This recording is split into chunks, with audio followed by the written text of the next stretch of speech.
نحمده ونصلي ونسلم على رسوله الكريم وعلى آله وأصحابه أجمعين. أما بعد، فأعوذ بالله من الشيطان الرجيم. بسم الله الرحمن الرحيم. وما أرسلناك إلا رحمة للعالمين. صدق الله مولانا العظيم. وقال الله تبارك وتعالى في شأن حبيبه مخبرا وآمرا إن الله وملائكته يصلون على النبي يا أيها الذين آمنوا صلوا عليه وسلموا تسليما. درود و سلام. الصلاة والسلام عليك يا سيدي يا رسول الله وعلى آلك وأصحابك يا سيدي يا حبيب الله. الصلاة والسلام عليك يا سيدي يا رسول الله وعلى آلك وأصحابك يا سيدي يا خاتم النبيين. سامعین زیارت شام، السلام علیکم ورحمۃ اللہ وبرکاتہ. حاجی صاحب ذرا سامنے ادھر آ جائیں.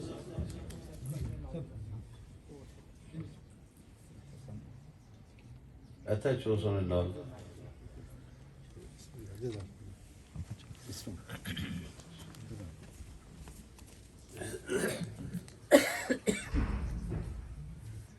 اس مالک کا جتنا بھی شکر ادا کریں،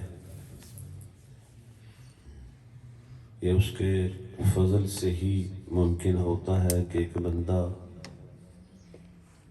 اس کی توفیق کا ثمر ہے کہ بندہ اللہ اور اس کے رسول کی ایجاد میں کچھ وقت گزار لیتا ہے.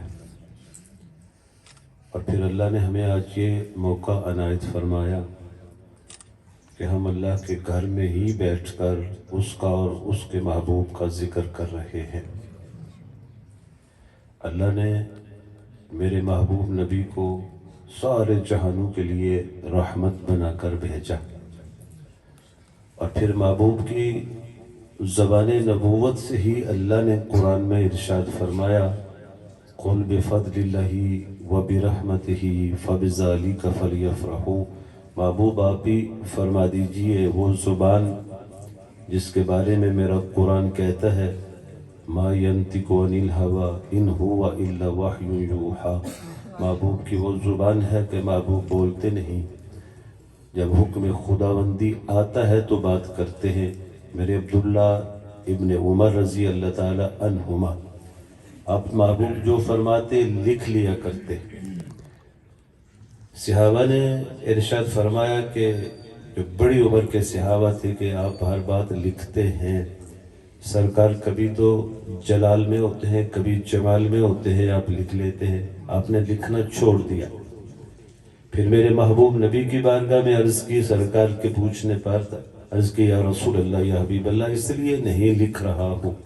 قربان جے آقا کریم پر میرے مصطفیٰ کریم نے اپنی انگلی مبارکہ سے اپنی زبان کی طرف اشارہ فرمایا اور فرمایا کہ اس زبان سے جو بولتا ہوں وہ حق بولتا ہوں، اس لیے لکھ لیا کرو.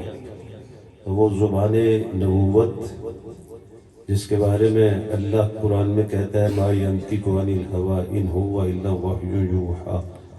میرے مصطفیٰ کریم کا ارشاد گرامی ہے کہ اللہ رب العزت نے جس کو عنایت کرتا ہے، توفیق دیتا ہے، اس کا فضل شامل حال ہوتا ہے تو اللہ کا گھر بنا لیتا ہے. مال تو اللہ دیتا ہے، اسی کی توفیق سے ہوتا ہے. مالک نہ چاہے تو بندہ ایک روپیہ بھی خرچ نہیں کر سکتا. مالک چاہے تو بندہ خرچ کرتا چلا جاتا ہے اس کے راستے میں، اور اس کا گھر جب بن جاتا ہے تو میرے محبوب نبی کا فرمان ہے من بنا للہ مسجدن بن اللہ لہ بیتن فی الجنہ. جو دنیا میں اللہ کا گھر بناتا ہے میرا رب اس کے لیے جنت میں گھر بنا دیتا ہے. اور پھر میرے مصطفیٰ کریم نے ارشاد فرمایا اللہ جل مجدہ ارشاد فرماتے ہیں کہ میں دنیا والوں پر عذاب بھیجنا چاہتا ہوں، عذاب بھیجنا چاہتا ہوں. لیکن جب میری نظر پڑتی ہے، جب میں دیکھتا ہوں، کیا میرا رب دیکھتا ہے کہ اس کے گھر مسجدوں کو آباد کرنے والے لوگوں کی طرف جب نظر پڑتی ہے، میرے رب نے فرمایا میں پھر اس عذاب کو پھیر دیتا ہوں، اس کو ٹال دیتا ہوں۔ اور میرے مصطفیٰ کریم نے فرمایا، رب ارشاد فرماتا ہے پھر میں ان لوگوں کی طرف جب دیکھتا ہوں جو آپس میں فقط میرے لیے محبت کرتے ہیں، الحب للہ والبغض للہ، ان کی محبت بھی خدا واسطے کی ہے اور ان کی دشمنی بھی خدا واسطے کی ہے۔ میرے محبوب نبی نے فرمایا، اللہ ارشاد فرماتا ہے جب میں ایسے لوگوں کی طرف نظر کرتا ہوں جو فقط میرے لیے آپس کی محبت رکھتے ہیں تو میں اس عذاب کو ٹال دیتا ہوں۔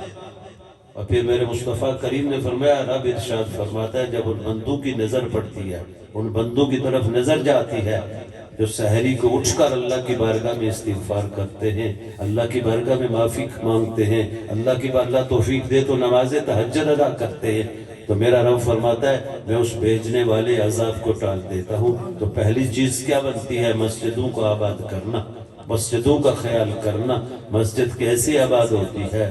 میرے محبوب اور کریم آقا نے ارشاد فرمایا، ایک مؤذن جو اذان دینے والا ہے، اللہ کے نبی نے اس کی شان اور مقام بیان فرمائی کہ ان کی گردنیں سب سے اونچی، سب سے لمبی ہوں گی۔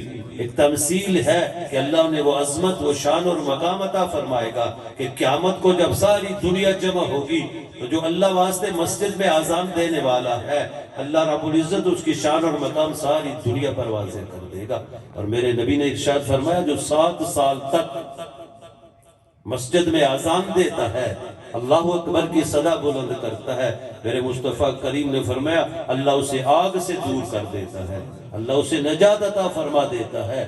ارے وہ مسجد جب اللہ کا گھر جہاں بن جاتا ہے پھر اللہ اکبر کی صدا بلند ہوتی ہے، تو جب قدم مسجد کی طرف اٹھتا ہے، ذرا سوچئے تو صحیح، آپ گھر سے آ رہے ہیں، آپ وضو کر کے آ رہے ہیں، آپ قدم اٹھا رہے ہیں، اس مسجد کی برکت ہے، اور میں یوں کہوں گا کہ میرے نبی کی رحمت کا صدقہ ہے۔ اس نبی کو اللہ نے وَمَا أَرْسَلْنَاكَ إِلَّا رَحْمَةً لِلْعَالَمِينَ نبی بنا کر بھیجا، اس محبوب کی رحمت کا صدقہ ہے کہ وہ رحمت جب انسان کے سینے میں آ جاتی ہے، وہ رحمت جب انسان کو ڈھانپ لیتی ہے تو پھر اس کا دل چاہتا ہے کہ جو محبوب نے حکم فرمایا اس حکم پر میں عمل کرتا چلا جاؤں، جو محبوب نے جس چیز سے رکنے کا حکم فرمایا میں اس سے رکتا چلا جاؤں۔ جب یہ کر ڈالتا ہے تو پھر اللہ کا قرآن کیا کہتا ہے، وَمَن يُطِعِ اللَّهَ وَرَسُولَهُ، جو اللہ اور اس کے رسول کی اتباع کرنے والا ہے، جو اللہ اور اس کے رسول کے حکم کو ماننے والا ہے، جو اللہ اور اس کے رسول کے حکم کی پاسداری کرنے والا ہے، پھر اللہ اسے عطا کیا کرتا ہے؟ ارے اللہ عطا کرتا ہے فَأُولَٰئِكَ مَعَ الَّذِينَ أَنْعَمَ اللَّهُ عَلَيْهِمْ، پھر اللہ کیا انعام کرتا ہے، پھر اللہ کیا کرم کرتا ہے، اس رحمت کا صدقہ ہے۔ تو اپنے نبی کی حکم پر ارے اپنے سر کو جھکا رہا ہے، تو در مصطفیٰ پر جھک رہا ہے، تجھے نسبت مصطفیٰ مل رہی ہے، تو میرا رب قرآن میں تیرے لیے خوشخبری سنا دیتا ہے کہ تو نے اتباع کر لی، نبی کے حکم کو مان لیا، تو نے پاسداری کر لی، تو آج میں تجھے تیری شان بیان کرتا ہوں۔ اللہ کا قرآن کہتا ہے پھر تجھے ساتھ کس کا ملتا ہے، تجھے صحبت کس کی ملتی ہے؟ ارے میرا قرآن کہتا ہے تجھے انبیاء کا ساتھ اللہ عطا فرمائے گا، تجھے اللہ صدیقین کا ساتھ عطا فرمائے گا، تجھے اللہ شہداء کا ساتھ عطا فرمائے گا، ارے تجھے اللہ اپنے صالحین اپنے دوستوں کا ساتھ عطا فرمائے گا۔ اور جب دوستوں کا ساتھ ملتا ہے، میرے ساتھ میرے حاجی صاحب حاجی ایوب صاحب بیٹھے، ان کے والد گرامی حاجی سید محمد صاحب، ان کے چچا حاجی عبدالرحمن صاحب، ان کا رشتہ، ان کی نسبت، ان کا تعلق میرے آستانِ عالیہ کے ساتھ تھی، میرے حضور کے ساتھ تھی۔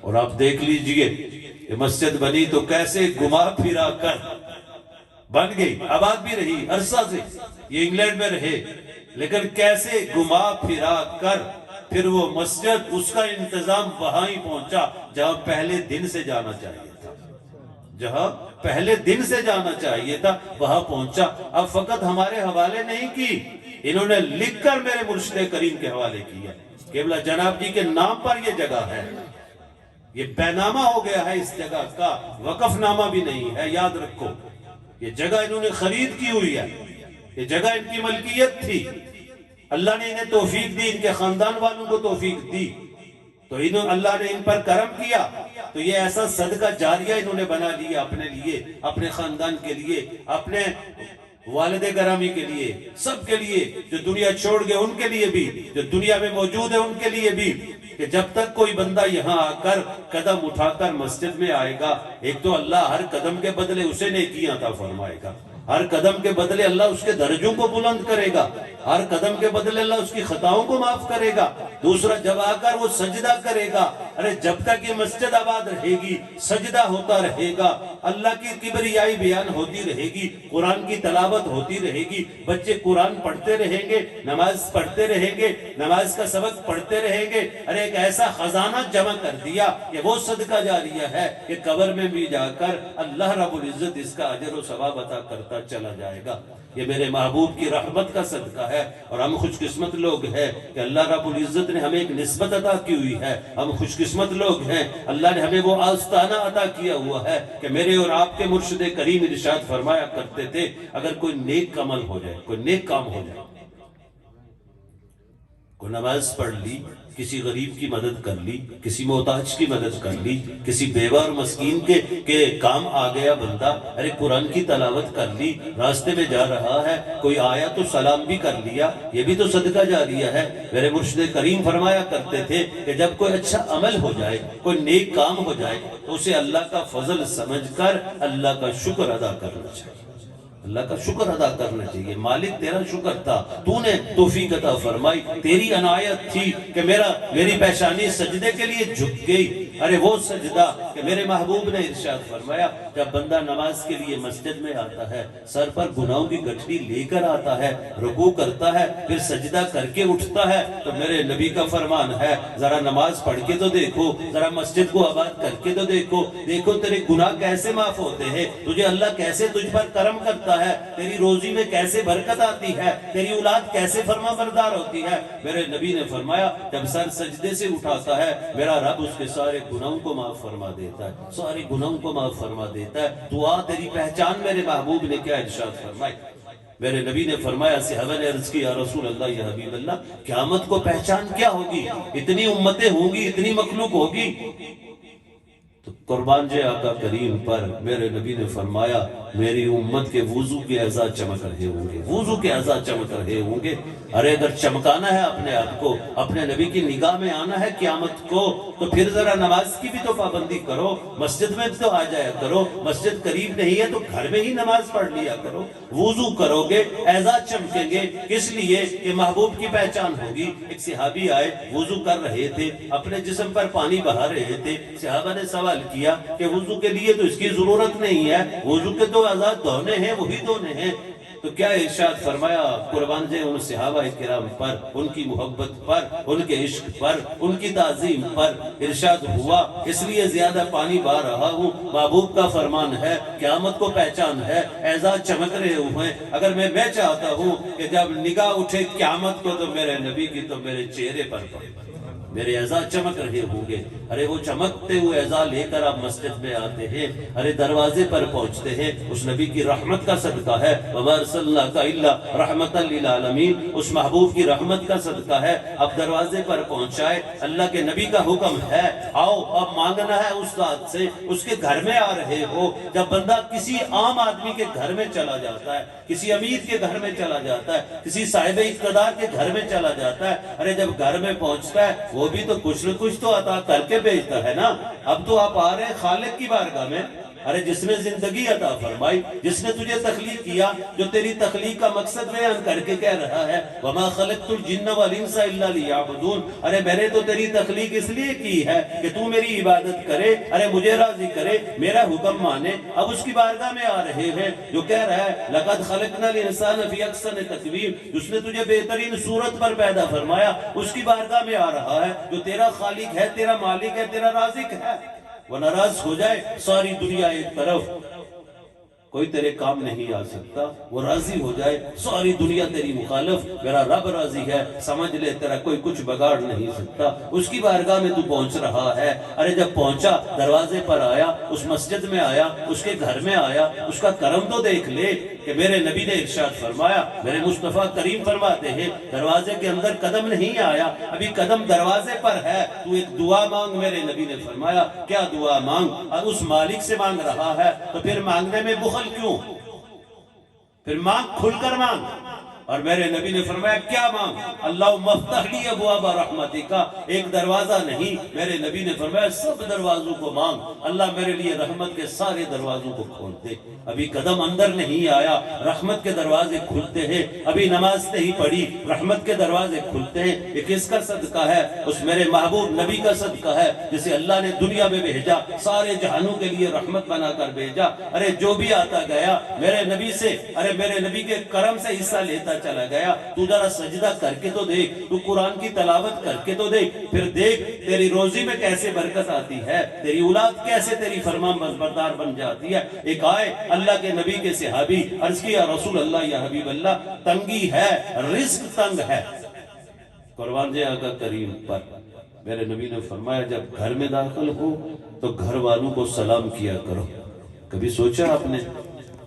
ایک عام سی چیز ہے، سلامتی کی دعا ہے۔ ایک مسلمان دوسرے مسلمان سے ملتا ہے، السلام علیکم کہتا ہے، ارے سب کو جمع کر کے کہتا ہے۔ ملاقات تو ایک سے ہو رہی ہے، ملنے والا تو ایک ہے، سامنے تو ایک ہے، لیکن سارے مسلمانوں کو جمع کر رہا ہے۔ السلام علیکم ورحمت اللہ وبرکاتہ، تب ملتا ہے، سلامتی کی دعا کرتا ہے۔ ارے گھر میں داخل ہوا، دروازے پر گیا، دستک دی تو نے، دروازہ کھلا، جو بھی تیرا گھر میں ہے اس نے تجھے دروازہ کھولا تو کیا کرے؟ میرے نبی نے فرمایا اس صحابی سے کہ اپنے گھر والوں پر سلام کیا کرو۔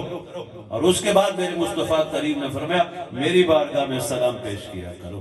سرکار نے فرمایا پھر کیا کرو؟ سورہ اخلاص پڑھ لیا کرو۔ ایک بار میرے نبی نے فرمایا، حکم مصطفیٰ، فرمان مصطفیٰ، میرے نبی کا صحابی عمل کر کے دکھا دیا۔ اور صحابہ ارشاد فرماتے ہیں کہ وہ صحابی جو آیا تھا رزق کی تنگی لے کر، وہ صحابی جو آیا تھا میرے نبی کی بارگاہ میں، اللہ کے نبی کے حکم پر عمل کرتا رہا، تو صحابہ کہتے ہیں اپنا رزق تو کشادہ ہونا ہی تھا، میرے مصطفیٰ کریم نے فرما دیا تھا، وہ محتاجوں اور مسکینوں کی مدد کرنے لگا۔ اس لیے ذرا تھوڑا سا سوچ لیا کریں کہ جو محبوب کی رحمت کا حصہ ہمیں ملا ہے، اللہ نے ہمیں مسلمان پیدا کیا، اللہ نے ہمیں سب نعمتیں عطا کی۔ ارے اللہ چاہتا تو کچھ بھی تو بنا سکتا تھا، اللہ چاہتا درند پرند پتھر حجر شجر سب بنا سکتا تھا، اللہ چاہتا مجوسی بنا سکتا تھا، اللہ چاہتا ستاروں کو پرستش کرنے والا بنا سکتا تھا، یہود ہنود میں پیدا کر سکتا تھا، نصارہ میں، لیکن اللہ نے کرم کیا، ارے اپنے محبوب کا امتی بنایا۔ اور امتی بنا کے ارشاد قرآن میں فرما دیا، ان الذین آمنوا وعملوا الصالحات اولئک هم خیر البریہ، وہ لوگ جو ایمان لائے اور اس کے بعد عمل کیا کیا؟ نیک عمل کیا، اچھے عمل کیے، تو میرا قرآن کہتا ہے ان سے بہتر کوئی نہیں، ان سے بہتر کوئی نہیں۔ تو آج ہم آئے ہیں، میرے مرشد کریم کا صدقہ ہے۔ اب ذرا دیکھیے، میرے مرشد ارشاد فرماتے رحمت اللہ تعالی علیہ، ہمیں اپنے بزرگوں کی طرف سے دو چیزیں ورثے میں ملی ہیں۔ دو چیزیں کون ارشاد فرمائیں؟ نہ کسی بینک کا نام ہے، نہ کسی جائیداد کا نام ہے، نہ کسی مال کا نام ہے۔ ارشاد فرمایا دو چیزیں ورثے میں، ایک مسجد ورثے میں ملی اور ایک قرآن ورثے میں ملا۔ اور مسجد اور قرآن سے جب تک مسلمان کا تعلق جڑا رہا، جب تک اس تعلق کو مسلمان پالتا رہا، اس وقت مسلمان کی یہ حالت نہ ہوئی جو آج نظر آ رہی ہے۔ تو یہ اللہ کے ولیوں کے جو آستانے ہوتے ہیں، ان کے پاس ان کی سنگت جب نصیب ہو جاتی ہے، ان کی نسبت جب نصیب ہو جاتی ہے، تو مسجد سے بھی تعلق پختہ ہو جاتا ہے اور قرآن سے بھی تعلق پختہ ہوتا چلا جاتا ہے۔ دعا ہے کہ اللہ رب العزت میری آپ کی سب کی آج کی حاضری، اور حاجی صاحب نے اللہ کے راستے میں اللہ کی رضا کے لیے جو مال خرچ کیا ہے، آئندہ بھی اللہ ان کے خاندان کو انہیں توفیق عطا فرمائے، اور ان کے جانے والے جتنے خاندان کے لوگ ہیں اللہ رب العزت ان کی قبور کو منور اور روشن فرمائے۔ اور جتنے لوگ ہم یہاں آئے ہیں اللہ ہماری حاضری کو اپنی بارگاہ میں قبول فرمائے۔ وما علینا الا البلاغ المبین۔